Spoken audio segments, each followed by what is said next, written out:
welcome to speedearning.in. We are continuing the market study. We have mentioned you the 4 types of study: pre-market study, owner study, running market study and post-market study. So we are discussing pre-market and running market today. This study will start from 8:30 to 9:15. You just see the websites, go to the money.reddit.com, see the global market, go to the moneycontrol.com, see the global markets, how are the American markets there, how are the Asian markets there, especially Hang Seng, SGX Nifty and Nikkei. Hang Seng and SGX Nifty are the most important market to affect us, and by seeing all the global market mood, you can decide whether you are going to trade in a big volume or small volume. What will be your general direction? You are more biased towards the trading, selling or buying. You just go to some free tipping sites, suppose ShareGyan, BazarTrend.com or JumpingStocks.com, and you can see about the buzzing stocks, which stocks are having some special news there. Where is the technical breakout? For technical breakout, you just go to the moneycontrol.com, see the technical breakouts there. I have given you a special lesson based on that breakout study. And then you can go to the ICICIdirect.com. There is also you are finding positive breakouts. Then Money Control market cues, 30 days, 50 days, 200 days moving average crossovers is there. If some stock has broken 30 days moving average, then a bullish trend started. Then if it is breaking the 50 days moving average, then that bullish trend is confirming. After 150 days or 200 days moving average crossovers, there will be a short term or long term breakout. So you just see all these things, and in owner study you saw the most weak and most strong sectors yesterday. If you didn't see, you can see it right now in pre-market study. And at 9 a.m. the pre-market session starts. So within the pre-market sessions, only 50 shares of Nifty are moving, and there will be a opening bell. Before opening bell, you can see what is the mood of any commodity, and in Money Control or money.reddit.com, you can see the ADR GDR performance. So American depository receipts and global depository receipts, how did they perform?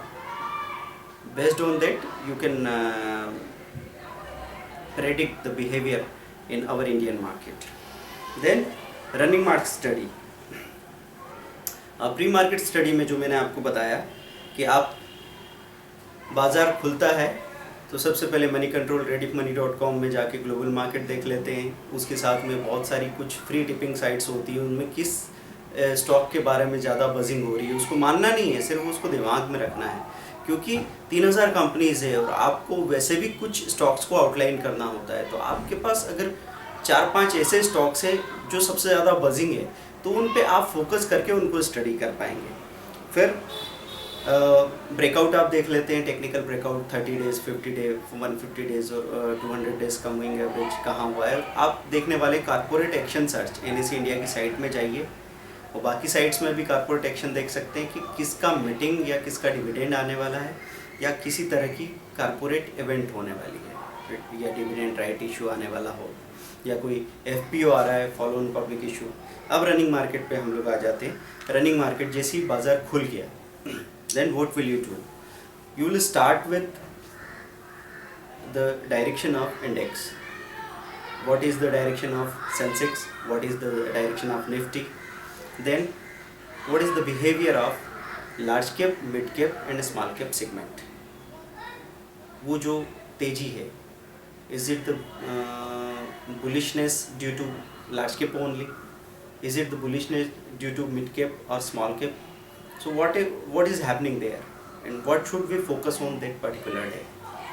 तो अगर आपको ऐसा लगता है कि large cap में तेजी है तो आप ICICI bank, SBI, axis, HDFC पे फोकस कर सकते हैं, HDFC बैंक पे।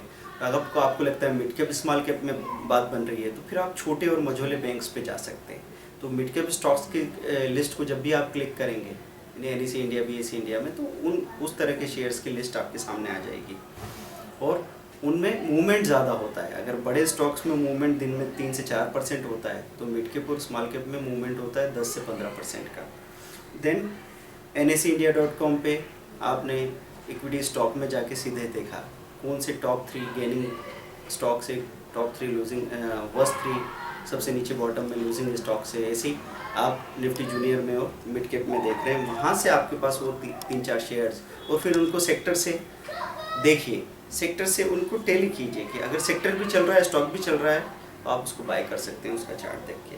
फिर आवरली गेनर्स आप लोग देख सकते हैं पिछले घंटे के गेनर्स क्या हैं, तो कई बार मनी कंट्रोल पे वो चीज़ आपको मिल जाया करती कि आवरली गेनर्स कैसे हैं। फिर आता है आपका trendwatchindia.com में जो 240 स्टॉक्स है जिनमें सबसे ज़्यादा टर्नओवर या वॉल्यूम हो रहा है, वो उसका OHLC, open high low close, वो देखने को मिलता है। और एक ख़ास चीज़ आपको way2wealth.com में देखने को मिलेगी, प्राइस अप वॉल्यूम अप और प्राइस डाउन वॉल्यूम डाउन। तो उन चीज़ों को देख के आप बड़े आराम से ट्रेड कर सकते हैं। और way2wealth में जाके आप ये चीज़ देखेंगे, आपके स्क्रीनर्स आपको मिल जाएंगे। way2wealth में गए और आपने स्क्रीनर्स को देखा,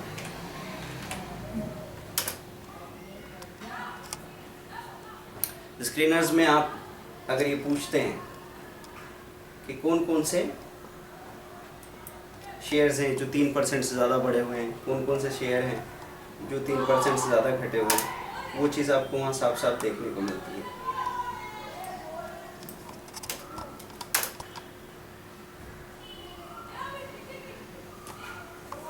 way2wealth.com पे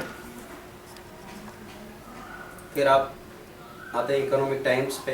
ये भी एक अच्छी वेबसाइट है जहाँ पे आप बाज़ार की अच्छे से स्टडी कर सकते हैं। theeconomictimes.com, यहाँ पे आपको NSE, BSE 1 day, 1 week, 1 month, 3 month की लिस्ट देखने को मिल रही है। सारी स्टेटिस्टिक्स यहाँ पे क्लियर है। हम किसी भी साइट को, जो अच्छी साइट्स हैं, उनको इंडिपेंडेंटली अलग से स्टडी ज़रूर करेंगे। अभी मैं आपको एक आउटलाइन दे रहा हूँ कि कहाँ से आप काम कर सकते हैं। फिर आप इंडस्ट्री स्कैनर भी देख सकते हैं way2wealth में कि कौन कौन से इंडस्ट्री, कौन कौन से सेक्टर के कौन कौन से स्टॉक्स हैं। नए लोगों को तो ये भी जानना ज़रूरी होता है कि अगर किसी ने आपको कहा कि इंफ्रा सेक्टर चल रहा है, कैपिटल गुड सेक्टर चल रहा है, तो आपके दिमाग में नाम आना चाहिए तत्काल कि L&T, वेल और ABB को आप जाके देखें। नहीं तो कई बार टीवी पे बहुत ज़्यादा आवाज़ हो रही है कि आपका FMCG सेक्टर चल रहा है, फार्मा सेक्टर चल रहा है, और एक नया ट्रेडर है, उसको पता ही नहीं कि इस सेक्टर में कौन कौन से शेयर्स हैं। तो जब तक वो पता कर पाए, जब तक वो समझ पाए, तब तक तो मूवमेंट हो चुका होता है। तो ये स्टडी रनिंग मार्केट स्टडी है। इस वक्त आपको पूरी तसल्ली से एक बार स्टडी करो, फिर आप पोजीशन बना सकते हैं। 954 पे, 915 पे मार्केट खुला है, 954 पे एक पोजीशन बना लीजिए, 1029 पे एक पोजीशन बना लीजिए, और पूरे दिन स्टडी करके अब आप सारे चार्ट्स को देखिए। वहाँ जब लेवल सपोर्ट के और रेजिस्टेंस के कंफर्म हो जाए, उसके बाद 154 और 229 पे फिर आप एक नई पोजीशन बना सकते हैं। इस तरीके से आप मार्केट में, रनिंग मार्केट में काम करते हैं। अपने रिजल्ट को डॉक्यूमेंट करते रहिए, उसमें जो गलतियाँ हो रही हैं उनको सुधारते रहिए, और जो भी प्रॉब्लम हो, जो भी डाउट्स हो, you can talk to us and we are giving you the total support. Thank you very much.